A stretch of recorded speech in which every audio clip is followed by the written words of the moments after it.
Good morning class 7। आज अपन पढ़ेंगे SST में भी आपके 3 पार्ट्स हैं, history, geography and civics. Upon geography का चैप्टर नंबर 3 स्टार्ट करेंगे। चैप्टर 3 नेम है अर्थ चेंजिंग अर्थ। इसमें अपन जो है अर्थ के बारे में स्टडी करेंगे कि बिगिनिंग में कैसा था और अभी किस स्टेट में है। तो चैप्टर स्टार्ट करेंगे। इन 1915 Alfred Wegener, a German meteorologist, put forward the theory of continental drift based on the jigsaw fit of different continents। तो देखिए 1915 की बात है। जो ऑल्फ्रेड मैगनार था वो एक जर्मन मेट्रोलॉजिस्ट था। मेट्रोलॉजिस्ट वो होते हैं जो अर्थ के डीप में स्टडी करते हैं, जैसे मेट्रोलॉजी के बारे में पढ़ते हैं, उन्हें मेट्रोलॉजिस्ट कहा जाता है। उन्होंने एक थ्योरी दी कॉन्टिनेंटल ड्रिफ्ट के बारे में, जो कि अलग अलग जो जिग्सॉ फिट है अलग अलग कॉन्टिनेंट्स के ऊपर बेस्ड है। इस थ्योरी को बोलते हैं कॉन्टिनेंटल ड्रिफ्ट। तो अकॉर्डिंग टू दिस थ्योरी, ये थ्योरी क्या कहती है? Millions of years ago the continental plates were all joined together to form a single land mass now called Pangaea, meaning a Greek word meaning all land. The total land covered about 1/4 of the Earth's surface, 3/4 water. This large land mass split into northern mass Laurasia and a southern one called Gondwana land. From these two land masses, the continents gradually drifted to where they are now located between the oceans. तो देखिए ये theory ये कहती है कि all the million of years की पहले की बात है, जो जितनी भी जो कॉन्टिनेंटल प्लेट्स थी वो सब क्या बन गई, सारी जॉइन होके उन्होंने एक सिंगल प्लेट बनाया, सिंगल लैंड मास। उस जो जितनी प्लेट्स मिलके एक सिंगल चीज़ बनाया, उस लैंड मास को कहते हैं पेंजिया। पेंजिया का मतलब ही क्या होता है? ये एक ग्रीक वर्ड है जिसका मतलब होता है ऑल लैंड, पूरा लैंड। तो ये जो अर्थ की सरफेस है उसका ये जो है 1/4 का मतलब 1/4 पार्ट कवर करके बैठा है। मतलब 1/4 पार्ट अगर लैंड है तो पीछे का 3/4 कहाँ गया? 3/4 जो है वो वाटर ऑक्यूपाई करता है। फिर ये देखिए इस थ्योरी में क्या कहा गया है, स्टार्टिंग क्या होगा, मिलियन ऑफ ईयर अगो की पहले की बात है कि जो कॉन्टिनेंटल प्लेट्स थी वो सारी मिलके उन्होंने एक सिंगल लैंड मास बनाया, उसको कहा गया Pangaea.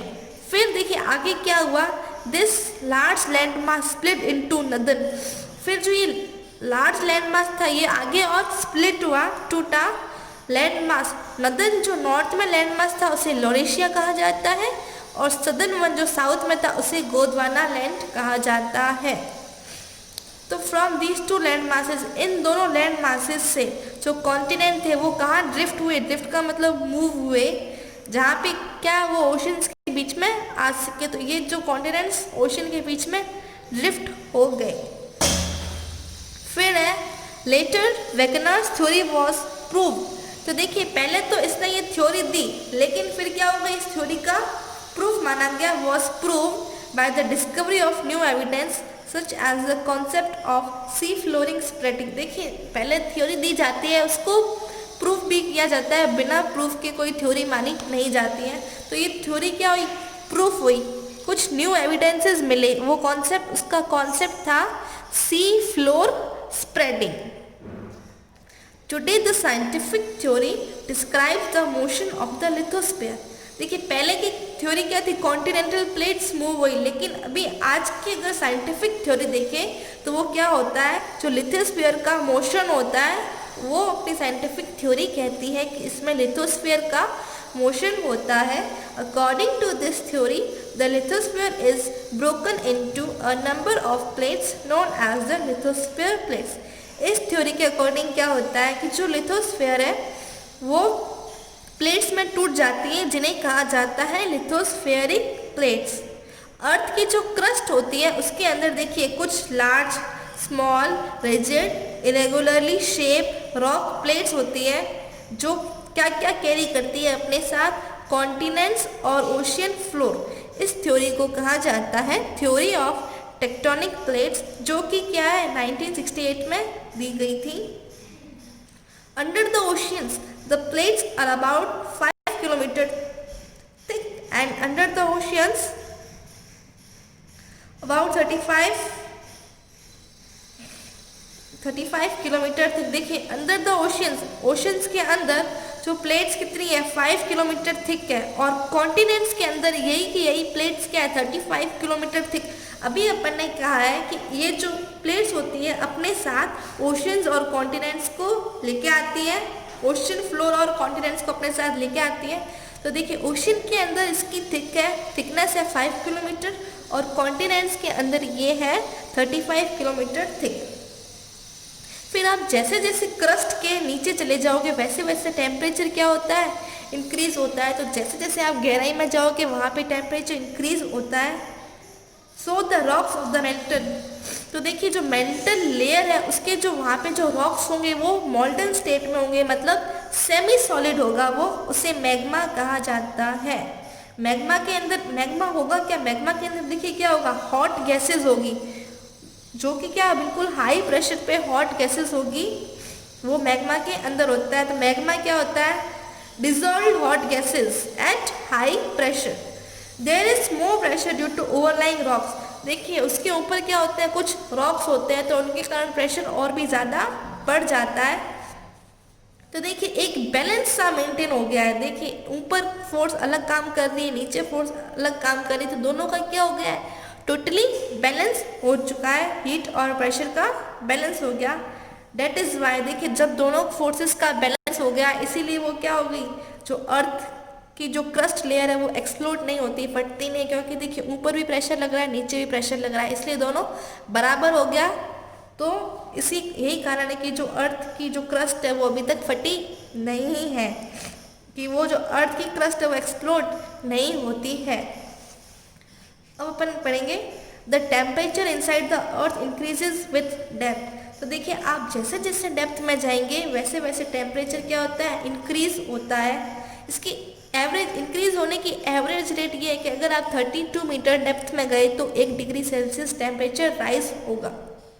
The temperature at various depth were measured in the mines and borewells. तो देखिए जब आप डेप्थ में टेम्परेचर नापोगे तो आप माइंस या बोरवेल्स में मेजर करेंगे। The magma with in the lower mental is not stationary. तो देखिए जो लोअर मेंटल है, मेंटल कि जो नीचे वाला लोअर हिस्सा है वो क्या स्टेशनरी नहीं है। स्टेशनरी का मतलब जिससे वो एक जगह वो मूव करता रहता है, स्टेशनरी नहीं है, फिक्स नहीं है। But rises up and down, देखिए ऊपर जाता है नीचे जाता है, rises up and down due to the convection current, वो कन्वेक्शन करंट के कारण होता है। It may be gush out through volcanoes और other opening in the crust. तो देखिए उस जो नीचे वाले लोअर मेंटल में जो मैग्मा है वो ऊपर नीचे स्टेशनरी नहीं रहता है, ऊपर नीचे होता रहता है। तो उसको जहाँ पे भी कहीं पे भी खुला मुंह दिखता है वो वहाँ से बाहर आ जाता है। उस खुले मुंह को, ओपनिंग को कहा जाता है वॉल्केनोज कहा जाता है, वॉल्केनो या फिर other opening in the crust. कहीं पे भी अगर मुंह खुला हो या फिर क्रैक हो, कहीं पे भी दरार आई हुई हो, उसके थ्रू वो वहाँ से पास हो जाता है।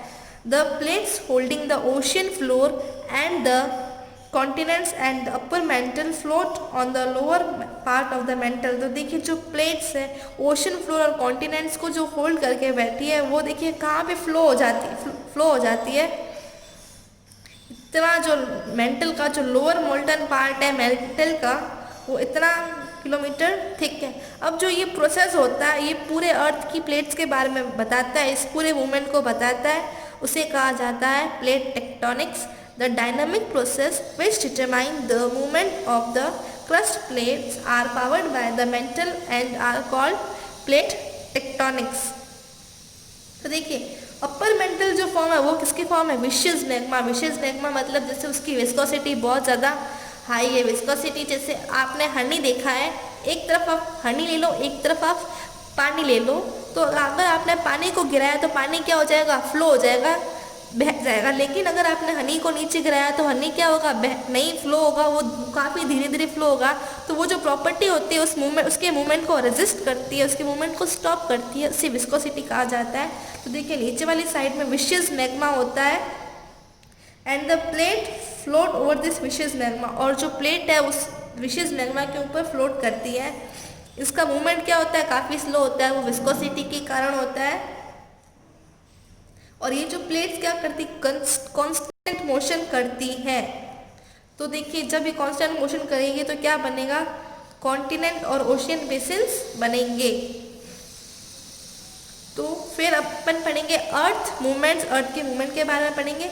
The movement in the interior of the earth and on the surface of the earth are caused by the, देखिए अर्थ के अंदर मूवमेंट होना और अर्थ के सरफेस के ऊपर मूवमेंट होना वो प्लेट्स के कारण होता है। तो देखिए इसके ऊपर दो फोर्सेस काम करती है, एक तो एंडोजेनिक फोर्सेस और एक एक्सोजेनिक फोर्सेस।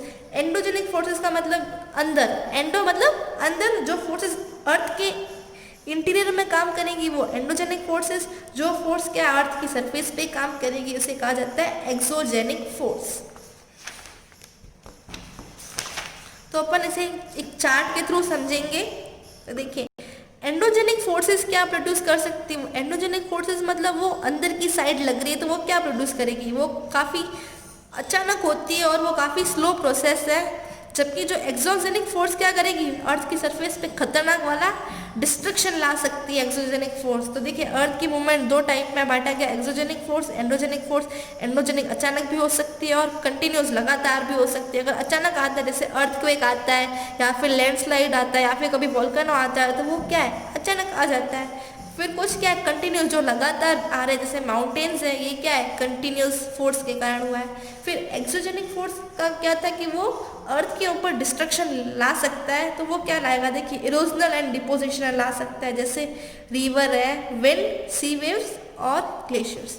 तो आज अपन इतना ही पढ़ेंगे, अगला अपन नेक्स्ट लेक्चर में देखेंगे।